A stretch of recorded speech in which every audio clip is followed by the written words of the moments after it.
नमस्कार, एक बार फिर आपका स्वागत है हमारे चैनल पर। बॉलीवुड के दिग्गज एक्टर कादर खान साहब ने अपनी एक्टिंग से लोगों के दिलों में खास जगह बनाई और उन्हें फिल्म इंडस्ट्री का ऑलराउंडर कहना गलत नहीं होगा। एक्टिंग के अलावा उन्होंने कई फिल्मों की स्क्रिप्ट लिखी, डायलॉग राइटिंग से लेकर निर्देशन तक काम किया और सफल रहे। आज कादर खान साहब का बर्थडे एनिवर्सरी है और इस मौके पर उनकी एक अधूरी ख्वाहिश की बारे में हम लोग बात करने वाले हैं जो कभी पूरा नहीं हो सका। और दोस्तों, वो इस दुनिया से अलविदा कहकर भी चले गए। कादर खान साहब और अमिताभ बच्चन साहब की जोड़ी ने कई फिल्मों में काम किया। इसमें अदालत, सुहाग, मुकद्दर का सिकंदर, नसीब और कुली जैसी कामयाब फिल्में शामिल हैं। इसके अलावा कादर खान साहब ने अमर अकबर एंथोनी, सत्ते पे सत्ता और शराबी जैसे फिल्मों के डायलॉग भी लिखे, लेकिन वह अमिताभ बच्चन को लेकर एक फिल्म बनाना चाहते थे। हालांकि उनकी यह तमन्ना कभी पूरी नहीं हो सकी और कादर खान साहब ने एक इंटरव्यू में बताया था कि मैं अमिताभ बच्चन, जयप्रदा और अमरीश पुरी को लेकर एक फिल्म जाहिल बनाना चाहता था और उसका डायरेक्शन भी मैं खुद करना चाहता था, लेकिन खुदा को शायद कुछ और ही मंजूर था। और फिल्म कुली की शूटिंग के दौरान अमिताभ बच्चन साहब को चोट लग गई और फिर वह महीनों अस्पताल में भर्ती रहे। और उन्होंने आगे बताया कि अमिताभ बच्चन के अस्पताल से ठीक होकर वापस आने के बाद मैं अपनी दूसरी फिल्मों में बहुत ही ज़्यादा व्यस्त हो गया और उधर अमिताभ बच्चन साहब राजनीति में आ गए और इस तरह कादर खान और अमिताभ बच्चन की यह फिल्म हमेशा के लिए डिब्बा में बंद हो गई। और दोस्तों, कादर खान साहब और अमिताभ बच्चन साहब बहुत ही करीबी दोस्त थे। कई फिल्मों में दोनों ने एक साथ काम किया और कादर खान साहब ने अमिताभ बच्चन की कई फिल्मों की स्क्रिप्ट और उनके डायलॉग भी लिखे। हालांकि बाद में दोनों दूरियां आ गई। कादर खान साहब ने एक इंटरव्यू में बताया था, मैं अमिताभ बच्चन को अमित कहा करता था। एक दिन साउथ के एक फिल्म प्रोड्यूसर ने मुझसे कहा, क्या आप सर से मिले? मैंने उससे कहा, कौन सर? तभी साउथ के फिल्म प्रोड्यूसर ने कहा, वही लंबे से आदमी, सब उनको सर जी ही बोलते हैं। अब मैंने कहा, वो तो अमित हैं, सर कब से हो गया?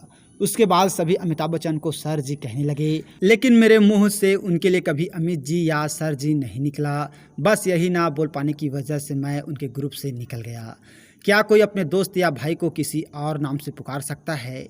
नामुमकिन बात है, ये मैं नहीं कह सका ये, और इसीलिए मेरे उनसे वो रब्ता नहीं रहा। इसलिए मैं उनकी फिल्म खुदा गवाह में नहीं रहा और फिर उनकी फिल्म गंगा जमुना सरस्वती मैंने आधी लिखी और छोड़ दी। इसके बाद कुछ और फिल्में थी जिन पर मैंने काम करना शुरू किया था, लेकिन वे भी छोड़ दी। और अमिताभ बच्चन साहब के बारे में यह बात कही थी मशहूर एक्टर कादर खान साहब ने। उन्होंने यह बात एक इंटरव्यू में कही थी। इससे पहले अमिताभ बच्चन के लिए कादर खान साहब ने कई फिल्मों में डायलॉग लिखा था और कादर खान साहब ने हास्य कलाकार और खलनायक के रूप में अपनी एक अलग पहचान बनाई थी। और सुपरस्टार राजेश खन्ना साहब ने पहली बार कादर खान को अपनी फिल्म रोटी में बतौर डायलॉग राइटर ब्रेक दिया था। और कादर खान साहब का जन्म 22 अक्टूबर 1937 को अफगानिस्तान में हुआ था और उनका बचपन बड़े मुश्किल में गुजरा था।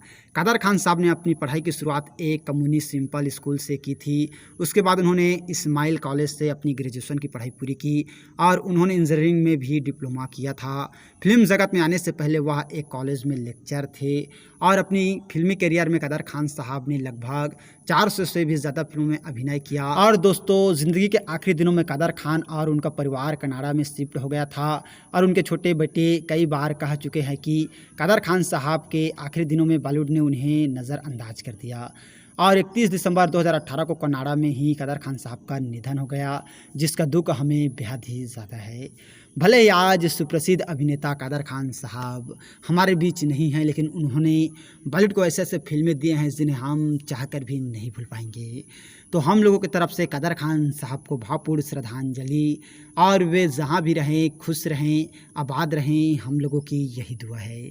तो और इसी तरह की जानकारी के लिए अगर अभी तक आप लोगों ने हमारे चैनल को सब्सक्राइब नहीं किया है तो प्लीज़ दोस्तों हमारा चैनल ज़रूर सब्सक्राइब कीजिएगा, और वीडियो को अभी तक लाइक नहीं किया है तो लाइक कीजिएगा, शेयर कीजिएगा। थैंक्स दोस्तों हमारे वीडियो वॉचिंग करने के लिए।